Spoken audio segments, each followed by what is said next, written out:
रहे हो कि भाई आगे क्या होगा, पबजी अनबैन होगा कि नहीं होगा और अभी कंफर्म बैन है कि नहीं है। तो सबसे पहले तो मैं एक चीज़ क्लियर कर देता हूँ कि हाँ, पबजी बैन हो चुका है। मतलब फाइनली अब कुछ नहीं हो सकता है, फ़िलहाल तो बैन है। मतलब ये नहीं पता कि एक हफ्ते के बाद अनबैन भी हो सकता है और हो सकता है कि कभी अनबैन मतलब ना भी हो।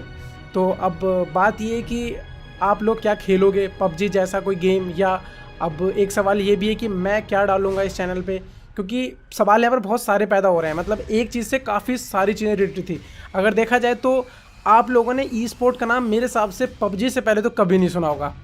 100 में से मेरे हिसाब से कोई एक ही जानता होगा, वो भी शायद मुश्किल है 1000 में से कोई एक जानता होगा। हाँ, लेकिन जब से पबजी इंडिया में आया तो ई स्पोर्ट आप लोगों को पता था।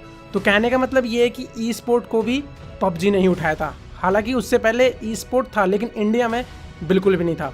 तो पबजी के बैन होने से अगर बहुत ज़्यादा नुकसान भी हुआ है ना, तो वो हुआ है ई स्पोर्ट को, हमसे भी ज़्यादा। अब बात करते हैं कि मैं अभी स्ट्रीम देख रहा था या कहीं पर भी, एंड मोदी मतलब सब लोग गवर्नमेंट को ब्लेम कर रहे हैं। तो मेरी एक बात सुनो, सबसे पहले कंट्री आती है, ये देश आता है। ऐसे ऐसे देश हैं इस दुनिया में, अगर आप वहाँ के रूल्स देखो, वहाँ के लॉज देखो, तो आप ये कहोगे कि हाँ, हमारा इंडिया सबसे बेस्ट है, मतलब बहुत अच्छे देश में हम रह रहे हैं। तो अगर हमारी सरकार कुछ भी नियम बना रही है, कुछ भी फैसला कर रही है, तो हमें उसके साथ होना चाहिए। अब एक बात बताओ आप लोग, जब भी बॉर्डर पे कुछ लोग मर जाते हैं, जैसे मरना, सॉरी मैं गलत बोल गया, शहीद हो जाते हैं, तो शहीद होने के बाद में आप लोग क्या करते हो? गवर्नमेंट को भी आके बोलते हो कि गवर्नमेंट कुछ नहीं कर रही है। और अब जब गवर्नमेंट कुछ कर रही है तो आप फिर आगे आगे खड़े हो रहे हो। तो अब गवर्नमेंट ऐसा इसलिए कर रही है कि जितने भी गेम्स होते हैं, देखो आप लोगों को शायद ये चीज़ नहीं पता होगी कि आपके जो मोबाइल है ना, मोबाइल से बहुत कुछ हो सकता है।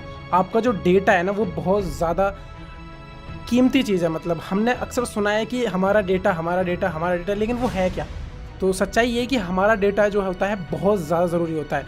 अब रिसेंटली ही चीन से कुछ हमारे मुठभेड़ हो गए थे आपस में, और जिसके चलते सरकार ने पहला कदम उठाया था, जब पहले टिकटॉक और उसके साथ में आई थिंक 59 और कुछ ऐप्स को बैन किया था। अब उसके बाद में हम लोगों को तभी जो है पबजी का नाम खुंटी पर टांग दिया गया था कि हाँ भाई, पबजी भी बैन होने वाला है।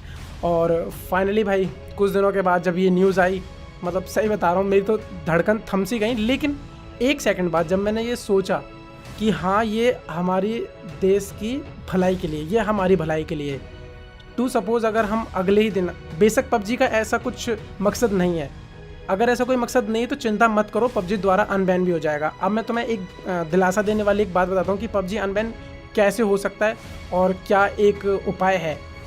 आपने COD का नाम तो सुना ही होगा, कॉल ऑफ ड्यूटी, जिसका कि टेंसेंट के साथ, मतलब या फिर कोई भी चाइनीज़ कंपनी है उसके साथ में उसका पार्टिसिपेशन था, मतलब दोनों साथ में थी।